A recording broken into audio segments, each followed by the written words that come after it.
Welcome to my channel. I am Jonah MacTavish-Slaton, and today we're going to talk to you about one of my most favorite subjects, and that's the Norse-Gaels. They are probably most famously known for producing and giving to the world the infamous Gallowglass, the legendary warriors that rose up. So let's take a look at who the Norse-Gaels and Gallowglass are. From Wikipedia, the Norse-Gaels were a people of mixed Gaelic and Norse ancestry and culture. They emerged in the Viking Age when the Vikings who settled in Ireland and Scotland adopted Gaelic culture and intermarried with the Gaels. Now this is fascinating for me because my heritage is Norse Gaelic. Not only do I have Norse Gaelic clans that my grandfathers and grandmothers descended from, I'm also that same mixture of Pictish and Gaelic from both north of Ireland and Connacht and Ulster and Donegal, and over in Scotland, in the Hebrides, the Highlands, over to the Grampian, and through Argyll. So this is part of my genetic makeup, my admixture.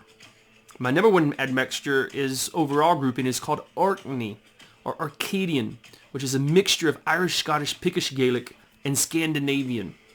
And amongst that, in the localized levels, I'm mostly related to the people of Connacht, Ulster, Argyll, and the Highlands, with a secondary group from Scandinavia and the Swedes, the Danes, and the Norwegians. But this is further back, because through the years they've been intermarrying with over and over with Scottish and Irish Gaels.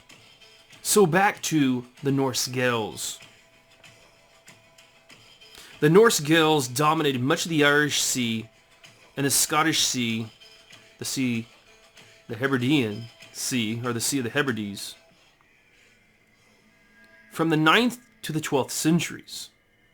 They founded the Kingdom of the Isles, which included the Hebrides and the Isle of Man, the Kingdom of Dublin, the Lordship of Galloway, which is named after them, and briefly ruled the Kingdom of York. The most powerful Norse Gaelic dynasty was Ul Emir, or House of Ivar.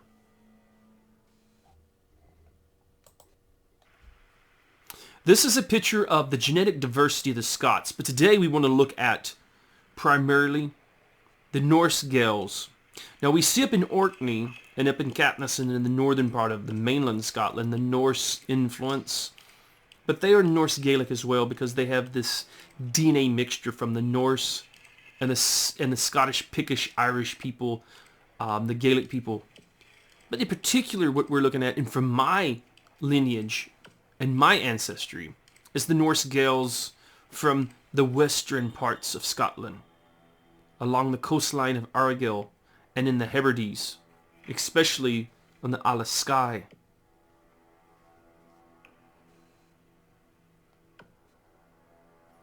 The Norse-Gaels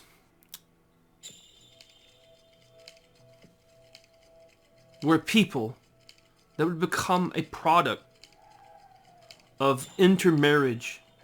But first, these Vikings settled along these areas after spending decades raiding these areas, especially holy sites and churches. These Vikings, these Norsemen, would begin after many years of raiding, begin settling especially the outer Hebrides and in Skye. After a time, these Norse-Gaels would intermarry, like we said before, and produce a new genetic line of this Norse Gaelic DNA. The language, which at times many of these islands became completely Norse in both cultural, religion, and language. But the linguistics would eventually change back to the Gaelic language, or the Gaelic language of Scotland. But a lot of Norse words would still make their way. Norse culture would make their way into these Scots' tradition. Most place names in the Outer Hebrides, on the Isle of Skye, and throughout bits and pieces of western Scotland are Norse names. The legacy left behind by the Norsemen that settled and integrated with the Scots. Several Scottish clans have these Norse Gaelic roots, which we'll get to later, but some of them, such as Clan MacDonald, Clan MacDougall, Clan MacLeod.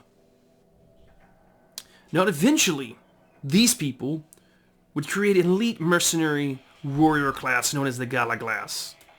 It emerged from these Norse Gaelic clans and became an important part of Irish warfare. The very first noted would be back in the mid-1200s, when the King of Connacht had arranged for these mercenaries from the western parts of Scotland and the Hebrides to come over and help.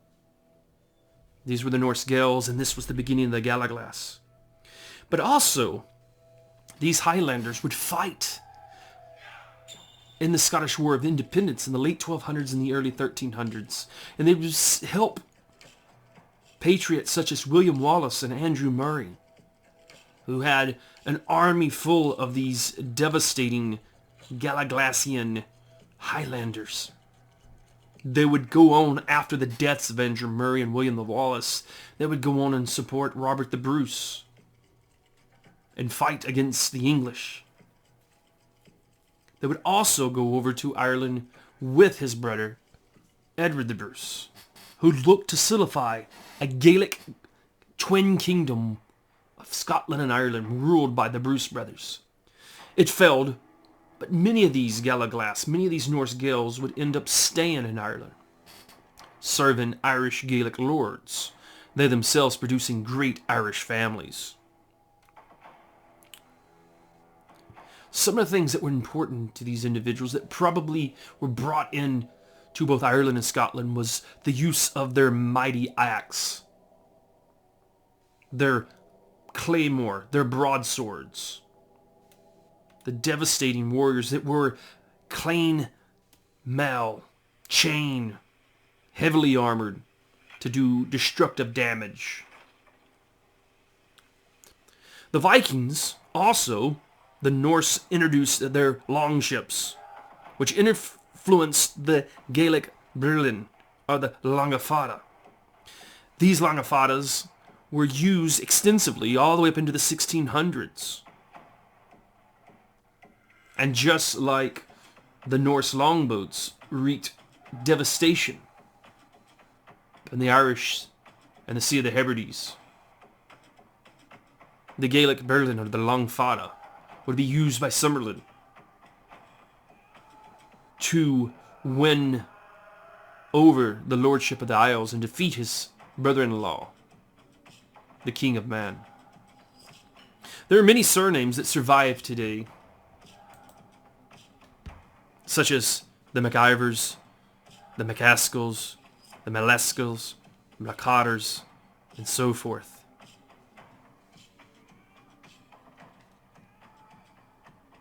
Now, the Sweens would be a very important Gallowglass family and a very important Norse Gaelic family, a Norse-Gael family. There are two branches, though. There has always been this historical contact that the MacQueens or the MacSweens of Skye were the same kinship of Sween the Red, who was my great-grandfather, through my MacTavish line in Knapdale and Argyll. But I don't think it's the case. Now, Sween on the Isle of Skye, in my belief, came from a Norse name, Swin. And they get their name, the MacSwins, or the MacQueens, from a Norse ancestor. As the MacQueens are descendants of not only the ancient High Kings of Ireland, they also have this bloodline of the Norse in them. Now you go to Sween the Red, comes from a Gaelic name, Sween. And he would marry the daughter of the King of the Isles. So two different important families. Now the McSweens would leave Argyll after falling out, possibly not supporting Edward the Bruce in his venture into Ireland and not supplying their Gallowglass army. But they would eventually lose their power and control in Argyll and relocate into Ireland, where they would join other Gallowglass factions and serve other Gaelic lords, as what happened with the MacDougals and the Comans after the fallout of Robert the Bruce's campaign.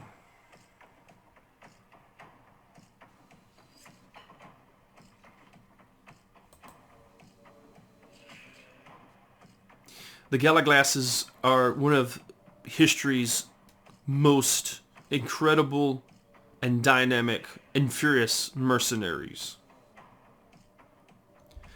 You could picture this, the blood of these mighty Pictish and Gaelic people intermixing with the blood of the Norse. These people that sailed across open seas in small numbers, but fought with incredible intensity.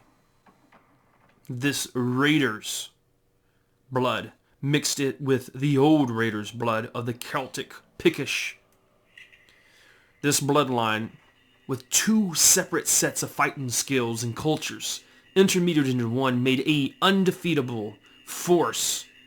It was always said in Ireland, whatever lord had the most Gallowglass would almost win in any battle or encounter.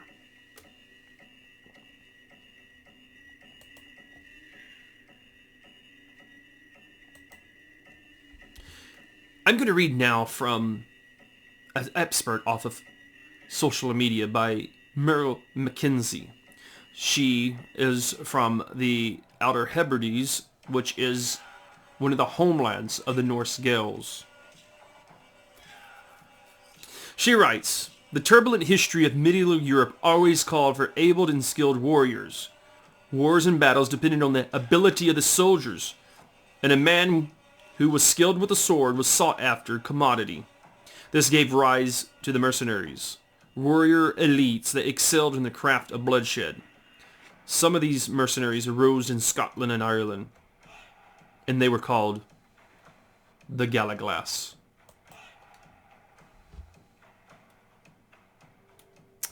She goes on to say, before we talk about the Gallowglass mercenaries, we need to acquaint ourselves with the history of Scotland and Ireland from the 9th century and onwards. The lives of its Gaelic natives were faced with certain change. Now understand this, that the peoples of north of Ireland and the peoples of Scotland were both Gaelic from the Milesians that came into Ireland roughly around 500 BC during the Iron Age, with a mixture of Ulster Pictish people in the north of Ireland, and with the Pictish and Brythonic Celtic people of Scotland. But the lives of the Gaelic natives were faced with sudden change, as Norse immigrants became increasingly present on their shores. And for the large part, these Norsemen did not come peacefully. But nevertheless, the Vikings became influential in all of the British Isles and Ireland from the 8th century onwards.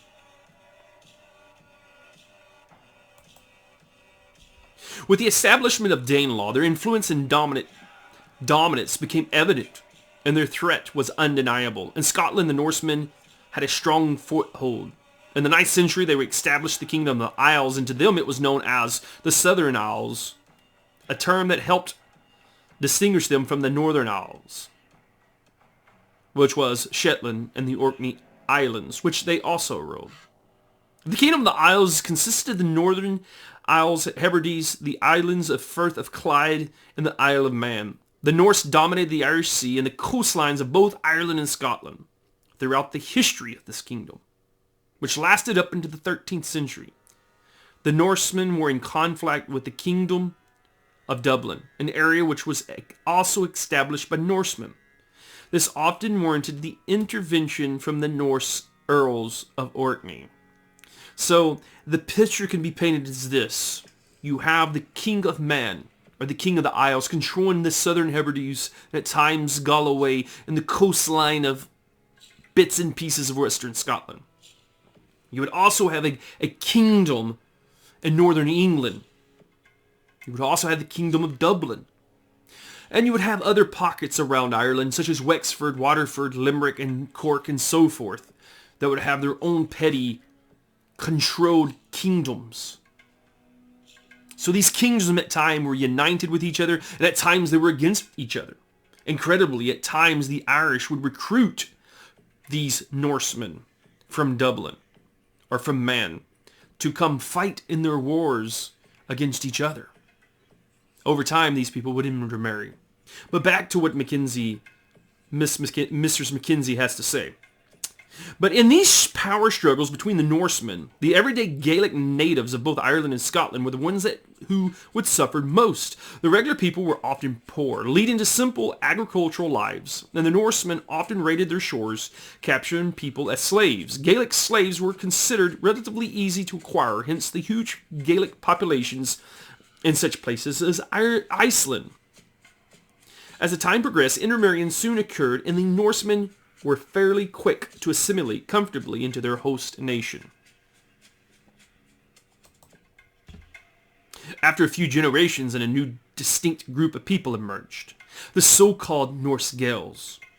These were the people of mixed Norse and Gaelic ancestry, the descendants of the Vikings that mixed with the Gaelic people and adopted their language and their culture. In the centuries that followed, they became even further assimilated and disappearing as a distinct group, and instead becoming fully Gaelic-speaking. But before that happened, they had emerged with a unique identity, and they became known as the Irish Galdro, or the Scottish as the Gallowglass, both terms meaning foreigner of the Gauls. This tells us that even then it was easy to distinguish native Gaelic speakers from those with a foreign ancestry, aka those with Norse origins. Over time, they rose to power and established several powerful, purely Norse-Gaelic clans in the Scottish Highlands and in the Hebrides, which many still proudly exist to this day, including several of my great-grandparents and grandfathers. The Gallowglass. The term Gallowglass, or what the people of Ireland and Scotland called these people in that time period, must have sent a feeling of fear and despair if you were on the other side of a potential meeting or onslaught of these mercenaries. Just as their ancestors, the Vikings, and before that their ancestors, the Picts, against the Romans, conjured up this incredible spirit, this image of fierce, unrelentless relation of power. These Gallowglass upon the people they fought against, and oftentimes against themselves, other Norse-Gaelic clans, against other Scots, against other Irish, and more importantly, mainly against Anglo-Normans in Ireland. So the Gallowglass, who were they? So the first Gallowglass came from western Scotland, a region that has been seen heavy Norse influence in colonization during the Viking era. Gaels specifically referred to the Hebrides as the Norse-Gael, or Isles of the Foreigners. Gallowglass translates as a foreign warrior, or warrior from the Norsemen's Isles. And to this day, the Outer Hebrides is still commonly known in Scotland as Norse-Gael. The first Gallowglass fighters were, as we know, initially Scottish, but as years went on, many Scottish Gallowglass families settled in Ireland and began to recruit from the native population there too. Some Gallowglass clans became permanent subjects of Irish lords, kept as an elite house guard. The Gallowglass settled all over Ireland. They were Gaelic speakers like the native Irish, and shared the common language and shared an almost identical Gaelic Celtic culture, this Gaelic Pictish mixed culture. Many people don't understand that there were Queen or Pictish people that were not Gaelic living in Scotland. I'm sorry, that were living in Ireland just as they were in Scotland. So this Gaelic people that came over to Scotland and brought the language were heavily influenced by their own Pictish culture in Ireland, and probably a mixture of Pictish and Gaelic language. Descendants of both the Viking settlers and native Gaels, the Gallowglass, rose to become dependable and mighty warriors. They relied on military prowess passed down from their Norse ancestors to become a dominant fighting force in the British and Irish Isles. They became infamous in the early Middle Ages, having originally hailed from the islands and coast with hurricane-force winds, rain, and cold, and it's said they evolved in the environment an environment that demanded resilience and strength of spirit just to survive. This is a map pre-Norse invasions. As you can see, that if you look at Scotland, which is on the map called Cluny, is the same name that you call the people of North Ireland that were not of the Neil faction, but were of Con of the 100 Battles. And this is Pictland. And you have the Caledoni to the north of them. If you see up past Caledoni, up to the top left, you have the outer Hebrides of the Isle of Harris and Lewis. And below that, closer to the mainland, you have the Isle of Skye. And then down below that, in the orange, you have the Kingdom of Dalriada. And this would be where the Gaelic language and culture and clan system would come in to Scotland from the north of Ireland.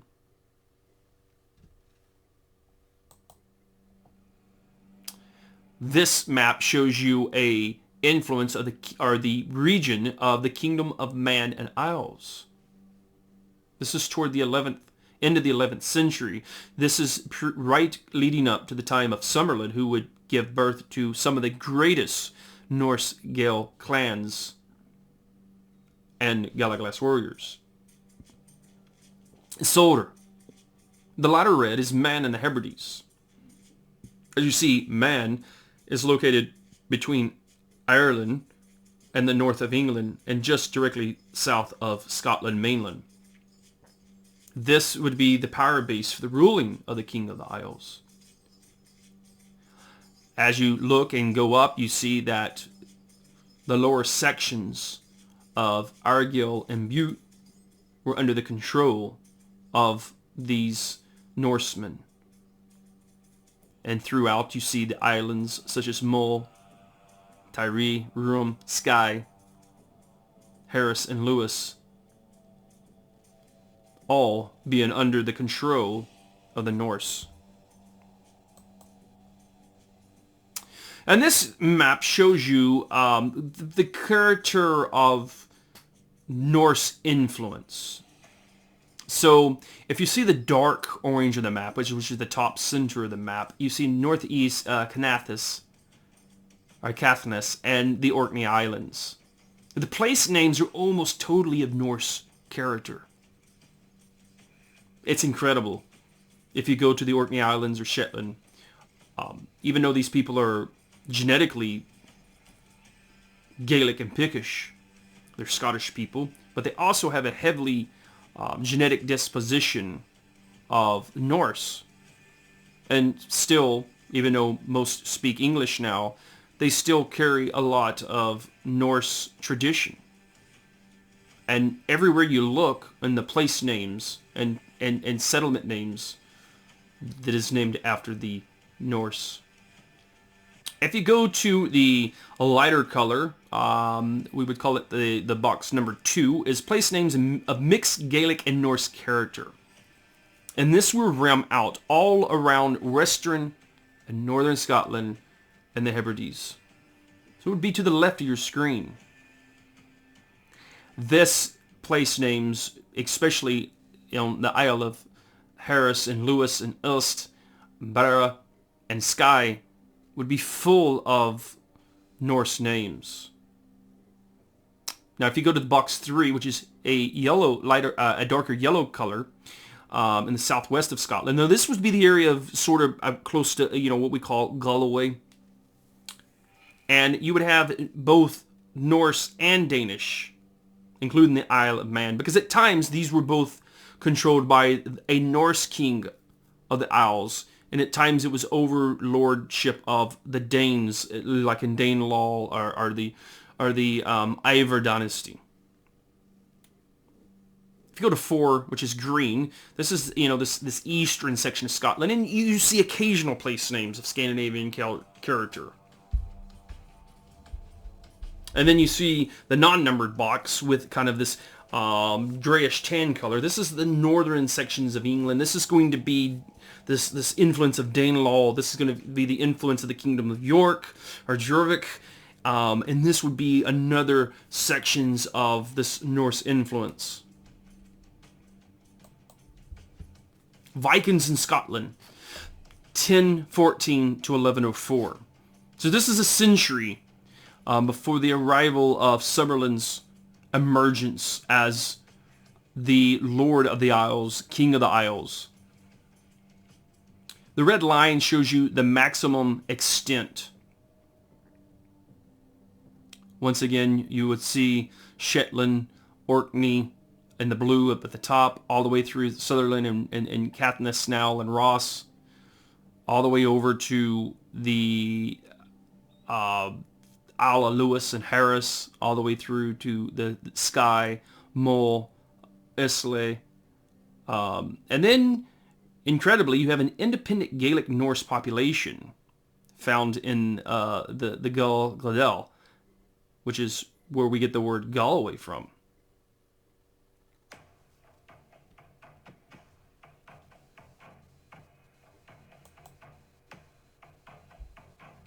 So we're going to take a look back at the Gallowglass. The foreigner Gaels, their Norse heritage. Referring back to Mrs. McKenzie's social media post. It says here, it is here that the story of the Gallowglass mercenary truly begins. So this video, we're bouncing back and forth between Norse-Gaels and the Gallowglass. Now everyone that was a Norse-Gael was a Gallowglass. Okay? The Gallowglass were the ultimate, most elite male warriors of this Norse Gaelic society.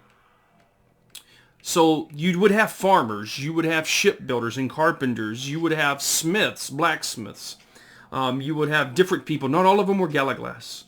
But the Gallowglass are probably what we, in history, in today's time, are the people that are the occupation, these people that stand out the most because of their brilliance and their history and their lineage and helping during the world as Scottish independence and their involvement in the Gaelic Lords of Ireland's fight against the Anglo-Normans. So if you see this, before we get back to the storyline, is if it wouldn't have been for these Norse-Gaels Gallowglass in the mid-1200s all the way up through the 1500s, if it wasn't for them, quite possibly the Anglo-Norman dynasties in Ireland would have ran over the country. And the kingships, such as the King of Connacht and these other kingships and the chiefdoms in the north and Ulster, they probably would have fell.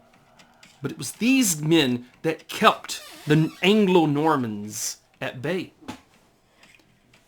Now, what happened to them? Well, we'll just skip ahead for just a second. What happened to these Gallowglass is the fact that the invention of gunpowder.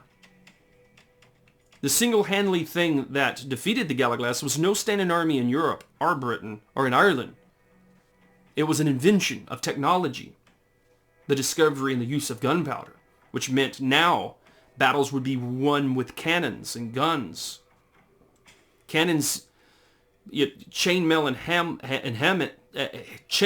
and helmets can't withstand the cannon, and swords and axes are useless against muskets. But they still lasted several centuries, or my bad, several decades within the usage of gunpowder. And they still wreaked havoc because those guns took a while to load. And these guys still wielded the axe and their broadswords. But eventually, the threat of gunpowder was too big. But so let's get back to the story of these Norse-Gael Gallowglass. The term Gallowglass is an anglicization of a Gaelic term. And it means literally foreign young warrior. It is clear that the Gallowglass warriors were markedly different from the natives, and their name was immediately connected with their Scandinavian foreign status. But it was their prowess in the military arts that made them stand out and carve their place in the history of the world. As the Norse-Gael identity became more common, so did the Gallowglass. And around the 13th century, several Gallowglass clans arose in Scotland, and from there, these clans that the Gallowglass warriors came from. So we're talking about in the 1200s. By this time, these Norse are integrated fully into Scottish society. They are Gallicized. They probably don't speak Norse anymore, but they probably do have some words that still hang over. Even their dialect may still be a little different than the mainland Scots or the Scots more inland. And they still use some of the same fighting techniques, and they still use these fada boats and so forth. So they spring up around the 1200s. For centuries, these Norse-Gaels enjoyed semi-independence and were historically known as the Lords of the Isles. So I'm going to interrupt Mrs. Mackenzie there just to give you a little backdrop. This area in particularly, Argyll, was the seat. Argyll and the Inner Hebrides up to the Isle of Skye and Mull. This was historically the seat of the Kingdom of Dalriada. The Kingdom of Dalriada are Irish Pictish Irish Pictish Gaels that came over from the north of Ireland and settled along the coast of Argyll. And they started the Kingdom of Dalriada, which had a little bit smaller part of their kingdom still in Scotland, which is now known as Antrim, the county of Antrim. So when Kenneth MacAlpin became the king of the Picts, because he was part of this this dynasty that came over from Ireland and started the Kingdom of Dalriada, he was also, not only was the king of the Dalriada, and so he had this Gaelic-Irish connection, but he was also the grandson of the king of the Picts. And so when that king died, he would assume the throne through his mother. And this is a common practice among Pictish kings. It's a maternal descent or ascension into kingship. So he'd become the king of the Picts, and he'd relocate the kingdom of Dalriada, whose power base is located right there in central Argyll, and Dunnet, around the Dunnet area, and he would relocate it toward where today we look at this area around Scone and Stirling, so the central, more lowland part of Scotland. So when he left a huge power vacuum. So from the early 800s, the early 9th century, the Vikings had begun coming in not long after the Kingdom of Dalriada relocated and unified with the Kingdom of the Picts, and then we know it became the Kingdom of Alba, which eventually became the Kingdom of Scotland. But by moving the kingdom's power base, moving the capital into central Scotland, many of the old royal families that stayed behind, these are descendant of Irish kings and Irish noblemen, would become the rulers of Argyll and the Isles, the Hebrides. And later, this intermixing with these Norse, such as the McSweens, the MacTavish, which is my lineage, the McSweens, the MacTavish, and the MacDougals, through Summerlin, and these other groups, they would become the new noblemen of the Isles through their clan system. And it would still be a vacuum. And Summerlin would be the one that would help end it by taking control of it. And not long after Summerlin did that, Alexander would come along and defeat the Norwegian king. and take ownership of the rest of the Isles. So we're going to go back to Mr. Mackenzie's beautifully well-written story of the Gallowglass. She says, going back, the Norse-Gaels enjoyed semi-independence and were historically known as the Lord of the Isles. For the most part, their power rested especially on their fleets of the Berlin gallows, these Scottish adaptations of the Viking longships, and their notorious Gallowglass warriors. Their prowess in the sea is also thanks to the fact that many of them came from island communities or coastlines. These numerous islands were home to several predominant chiefs or Scottish clans with Norse ancestry. The chief of them being Clan Donald or MacDonald, whose chiefs held the lordship of the Isles from their seat in Finlagan Castle on Islay. Now, Clan Donald descends from Summerland, as does Clan Dougal or MacDougall, and many other clans. Gallowglass mercenaries stood out as heavily armed, a superior trained aristocratic infantry. They were the perfect choice for holding the line and standing against all odds. Numerous sources report that the Gallowglass were notoriously brave and would rather die in battle than yield to the enemy. In time when Irish Gaelic foot soldiers were comprised of often poor and untrained individuals, the Gallowglass were a welcome force that were able to tip the scales in the favor of those who employed them. One source from the 1600s describes these mercenaries as picked and selected men of great and mighty bodies, cruel without passion. The greatest force of the battle consists within them, choosing rather to die than yield. So when it comes to handy blows, they are quickly slain or they win the field. This was written by John Demick in 1559. In time, Irish chiefdoms came to depend on these West Coast mercenaries as they gave them an upper hand in inter-tribal conflicts. And I would also like to point out against other kingdoms within Ireland that fought against each other, as well as fighting against the Norman lords or the Anglo-Norman lords.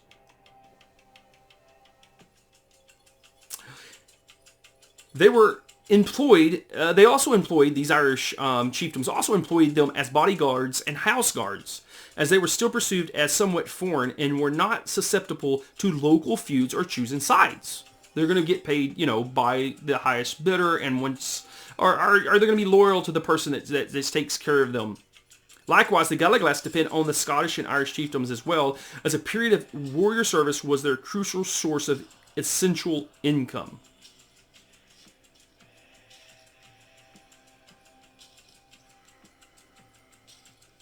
Between the 13th and 16th centuries, the Gallowglass were a prominent warrior force of both Scotland and Ireland. Estimates say that around 500,000 Gallowglass warriors fought in various locations during this period. They were a feared force that excelled in close combat with superior infantry tactics. They were also known for their ferocity and brutality, and they made for a fierce sight in battle. Tight rows of chain-mail-clad men that would hack their enemies apart with long-hafted battle axes and claymores. As their importance increased, some Gallowglass became established veterans, and some even acquired land. These warriors had a personal retinue similar to a Norman knight. A Gallowglass warrior of prominence would always be accompanied with 2 kern warriors and a young horse boy. A kern was a light infantry man, lightly armored and mostly unarmored. Lightly armed and mostly unarmored. These young men would act as squires of sort and would carry weapons and attend to the warrior's needs. In battle, the kerns supported the Gallowglass warrior, usually by way of poe weapons from the rear. The horseboy would also have had a battle row, sometimes armed with bows and arrows or with war darts, a type of giant arrow which was thrown in battle. In this battle type, the unit was known as a spar. The Gallowglass were the true image of men resigned to war and war only. They were true mercenaries living to fight. They would come to depend on conflict and become the only life they knew. We can partially understand this high dedication to the life of warfare and glory by examining one of their common base homes in the Hebrides.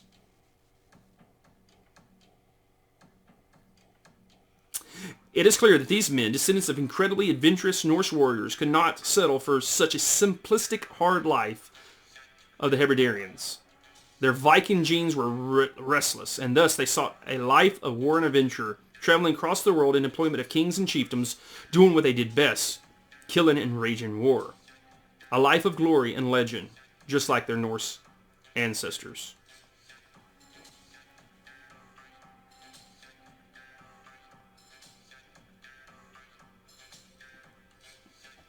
So, as we talked about, there's many families, surnames, that emerged, and clans that emerged from these Norse Gaels.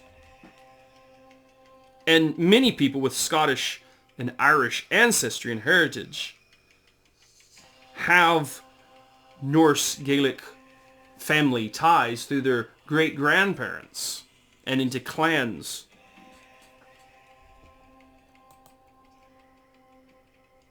Some would even say that some of the fighting spirit all the way down to the Jacobites during the Stuart Restoration time period would still live on in the bloodline of many of the Highlanders that pursued the cause of Bonnie Prince Charles, all the way down to meeting their death at Culloden. We look at the American Revolution and see many of these Scots-Irish and Scots soldiers. The backbone of General George Washington's army was made up of Scots-Irish from Pennsylvania and the Carolinas. Some of his most vicious warriors, sharpshooters, were Scotsmen, frontiersmen, men that knew how to live a hardy life, that were ready to battle. We look at Ireland over the years fighting against the Anglo influence, such as the 1641 uprising and rebellion, the 1798 rebellion or uprising. All throughout Ireland's history, this hangover from their years of fighting the Norse, along with their genetics and fighting spirit inherited in some degree by the Norse, continued in the fight against their oppressors. There are many clans that go by ancient Norse connections. McQueen. Now, we said earlier about McQueen is that they claim descent of the Sweens from Argyll.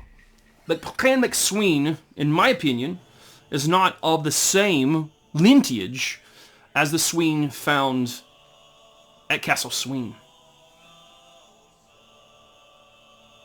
I could be wrong. But I believe that there is indications that some of these McSweens, and I myself are related to some of these McSweens, come from a Norse haplogroup, which is fascinating.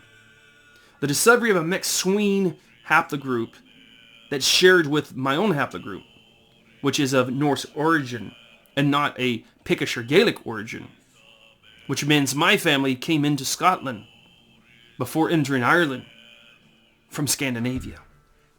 And there are several McSweens that share the same haplogroup as I do, meaning they came from Norse ancestors, while the founder of Castle Sween is of a Irish descent, and his family would come into Scotland, into Argyll, and raise up to high power as the Thane and Lord of Knapdale.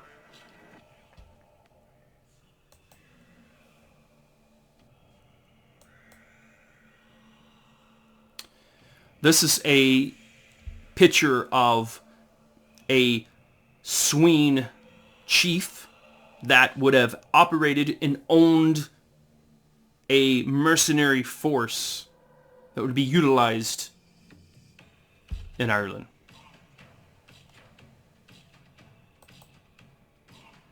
The McNeils. The McNeils is another family found in the southern part of the Outer Hebrides. This family traces its roots supposedly back to the Old Nil of Niall of the Nine Hostages.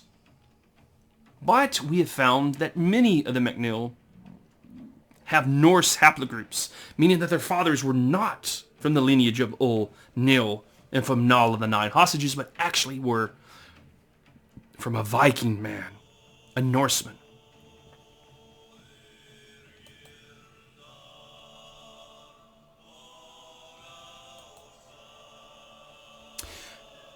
The MacTavish. The MacTavish themselves, which is my grandfather's clan and family, then themselves probably supplied Gallowglass soldiers to fight in both the Wars of Independence and in Ireland. However, the clan name arrives from a man by the name of Tavis. His mother is the daughter of Sween the Red, the builder of Sween Castle in Knapdale in Argyll. This means his grandmother was a princess of the Kingdom of Isles of Norse blood, which makes him a Norse-Gael. So the very first member of Clan Tavish, which evolved into Clan MacTavish, my grandfather's clan, the very first man of Clan Tavish is a descendant of the Norse Vikings and a descendant of the King of the Isles through his grandmother. They were truly a Norse-Gael clan. They would also marry into the McSween lines over the years. They would also marry into the MacDougall lines over the years. And their cousin or brother clan, the MacIvors, would also be married into their clan. They would also marry many MacNills, MacDonalds, and McCullums, McAllisters, and MacDougalls, all clans that are Norse-Gael in origin.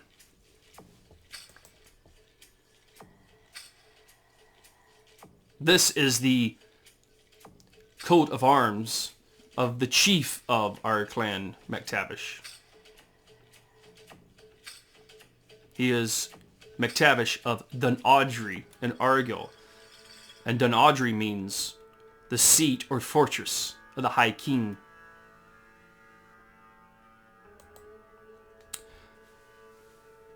The Manickle or the Nicholson. The origin of this clan is difficult to determine, but Skye seems to be their native place. And I know there's a lot of Nicholsons on Skye. I've been to Skye over the years, and you can't really drive around the island without probably running into a MacLeod or a MacDonald or a Nicholson. There's also a lot of Morrisons there too. So this is another clan that probably originated with a Norse Gaelic bloodline. The MacLeod, descended from Tormod, son of Lod, or Loud, who was the son of Alav, the Black King of Man. They were the vassals of the lords of the Isle, but became independent when the lordship was forfeited. The MacLeods are directly descendant of the King of Man. Now, it's very interesting because today DNA tests have really opened up our eyes to a lot. But a true MacLeod of a true MacLeod of MacLeod, right? When we're talking about the MacLeods, if we're talking about the original MacLeods, we're talking about the people of the island of the Isle of Skye. These are the people that built the Dunvegan Castle. These people and their DNA should be a Norse haplogroup in the male line. There are a lot of MacLeods that are not, their bloodline is Pictish or Gaelic. That means their haplogroup is a Pictish or Gaelic haplogroup. These people are not true descendants of the very first Loud, or MacLeod. Thus, they probably adopted the name over the years, or probably became part of the clan. Macmillan, these are a Celtic clan that would have intermarried with minty individuals in Argyll back and forth. At one time, they were allied to the MacNeils and even owned Castle Sween, intermarried with the MacSweens and the Sweeneys and the MacNeils. They would have in their bloodline Norse-Gael. Here's another one showing the picture of, we call it the MacQueen. The better name of this is MacSween. And it's a common name among the sea ravers of early times. It appears as McQueen, McSween, McSwan, McQueen, Sween, and others. It is arguable that in the 13th century, a band of McSweens were in possession of the castle Sween in Kintyre. Now, they built this castle, but this is a different Sween. This is a Sween that comes from a Celtic background from Ireland. And if you look at the DNA test between certain MacQueens, who are descendants of the MacSweens, or Swins, versus the MacSweens, they're different people. Clan MacIntyre. We talk about this as a carpenter that was the nephew of Summerlin, Intyre. And he helped secure the marriage of Summerlin to the King of Isle's daughter. These people were from the Isle of Skye. They would leave the Isle of Skye and go to the mainland around Glennoe and Glenorchy. These people, in my opinion, I have come across a select few that have actually Norse haplogroup paternal markers. Which means, in my opinion, Clan MacIntyre, the very first Intyre that the clan was named after, was from a Norse father. But most MacIntyres today are of a Gaelic haplogroup from their paternal line. MacDonald. You can't get any more Norse Gael than the MacDonalds. They come from Summerlin. Their mother line is the King of the Isles from Man. These are the rulers of the Kings of the Isles in a way. They would be the lords of it. And they would become one of the most powerful clans, especially in the Isles such as Skye and other Hebridean islands. On the mainland, they would lose most of the prestigiousness because of the Campbells and the Campbells' connections to the throne. But they are Clan Donald, or Domna is the more correct term. Clan Domna, descendant of Summerlin, is the epithet of Norse-Gael. The McKeans. The McKeans. The McKeans were of Celtic origin, but they were also on the islands of Jura and Morven in this area off the coast of Argyllshire, and from off the coast of Argyll, and they are their name comes from Angus, which is a very old name, but they seem to be really connected to a few tribes and clans. And they were also found on the Isle of Skye.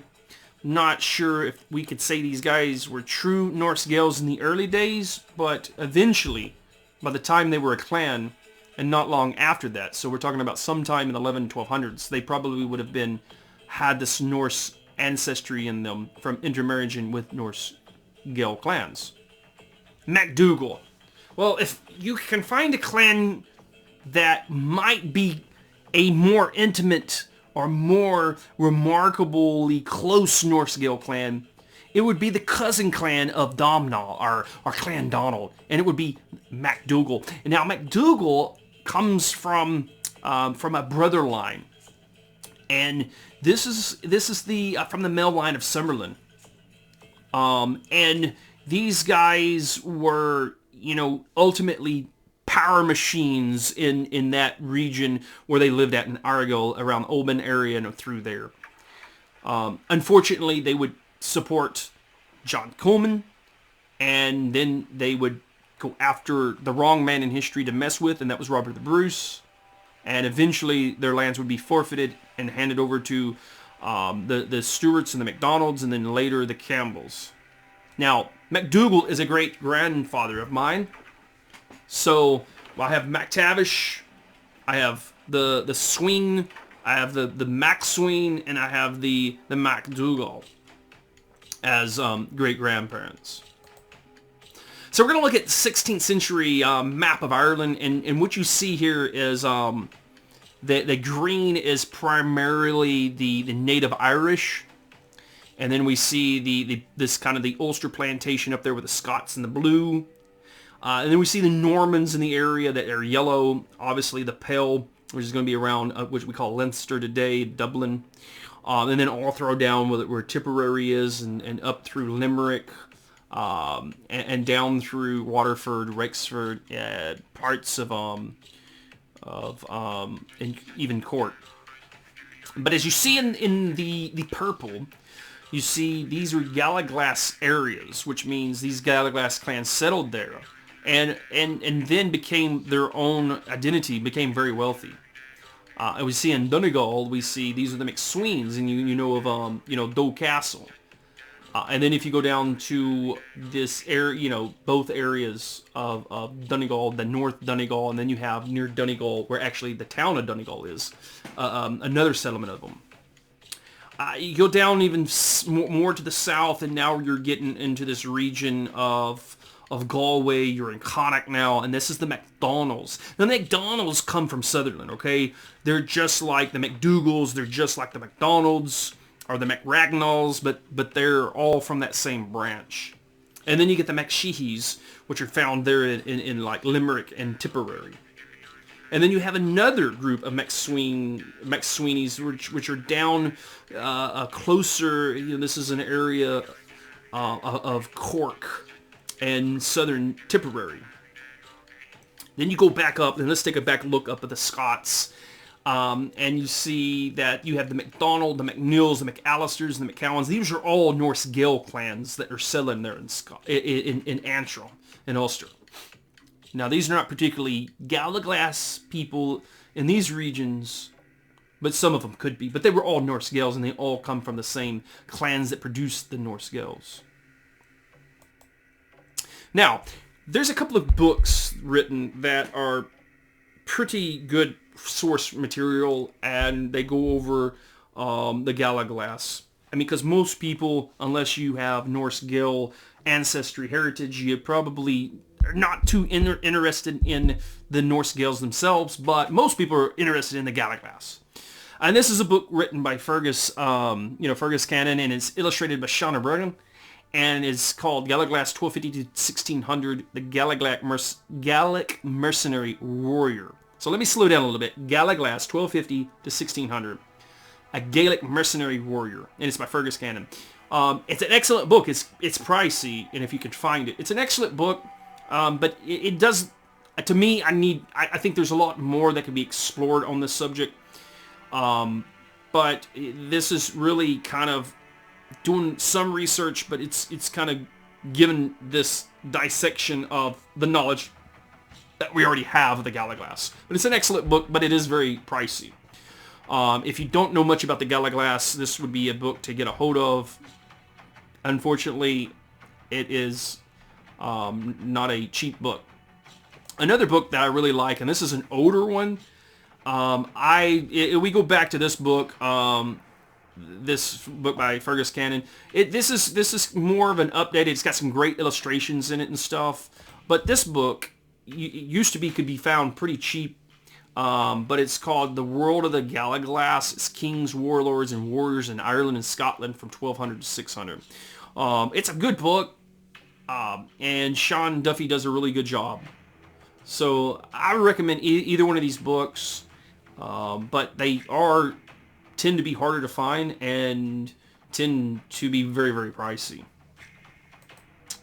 I just wanted to show this because there are effigies of these Gallowglass warriors all over the west part of Ireland. There's one on the Isle of Skye. They're all throughout Argyll.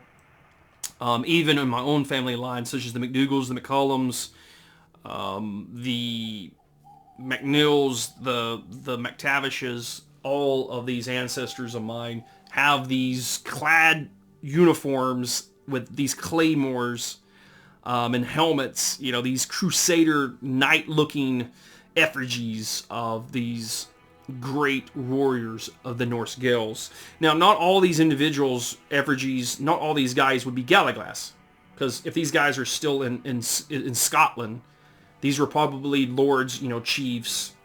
They probably led armies. They were probably great fighters themselves, because it would be very hard to keep your chiefdom or your lordship without a lot of bloodshed. So some of these lords and chiefs were as deadly as the Gallowglass they employed. But most of these effigies probably weren't of Gallowglass. They were of the nobility and the clan chiefs and so forth. So I hope you enjoyed this run through of the Gallowglass. I appreciate the post by Muriel Mackenzie. She lives in the Outer Hebrides in Scotland, and she probably knows a lot more than I do about the Gallowglass, even though I've been keeping up with it since I knew about it, knew about the lineage from my father and grandfather and so forth. But I think I love the story of the Gallowglass. I mean, it's kind of family tradition that the way we made it into Scotland was because we were Gallowglass. We can't prove that at all, but we do have we could trace our DNA, and we know that our DNA comes from the west of Scotland. And we do know that our paternal, our male lineage, our father line comes from, it's Northern Germanic, it comes from Scandinavia. So, to me, I'm always fascinated with this Norse-Gael culture, this Norse-Gaelic culture. And I love traveling in the west of Scotland and in the Isles, because you come across all these place names that are of Norse origin. And if you know anything about the Gaelic language, you can really distinguish what is Norse and what is Gaelic. And sometimes it's kind of tricky because some of this stuff has been anglicized, and I hate that. I wish it was never anglicized. Nothing against the English language. That's what most people speak here in the States, and that's what most people speak in Ireland and Scotland. But I do love the old Irish Gaeilge and the old Scottish Gaelic language. But it's an incredible tale of how these raiding Norsemen, Vikings, that would spend decades raiding the monasteries and abbeys along the coast of Scotland and Ireland, and would eventually settle and have their own little Gaelic culture of their own as Norsemen, and assimilate into the Gaelic society. And eventually this would lead to marriage and alliances. And this would come into the clans that were closer to the coastline, such as the western parts in Argyll and in the Hebrides, all the way up into around Ross and into Sutherland and into Caithness and Orkney and Shetland as well. And it gives us, especially people like myself, with my closest genetic groups being, from a combination of what we call the Orcadians. These are people from Orkney that are part Irish, Scottish, Pictish, Gaelic, and Scandinavian admixed from the Norse genetics that were brought in by the Vikings. And this is incredible. And then if you look at the localized region, Highlander Scots, Argyllin, Hebridean, and then you go to Ulster, and you got Connacht and Donegal, and all that. And many of us have this mixture. If you are from the Western Scotland, Northern Scotland, or if you're from the north of Ireland, or if you have heritage ancestry from there. So I hope you enjoyed watching. Like I said, you could spend hours upon hours, but this is a tidbit of who the Norse-Gaels were, where they were located, and the great warrior class that preceded them.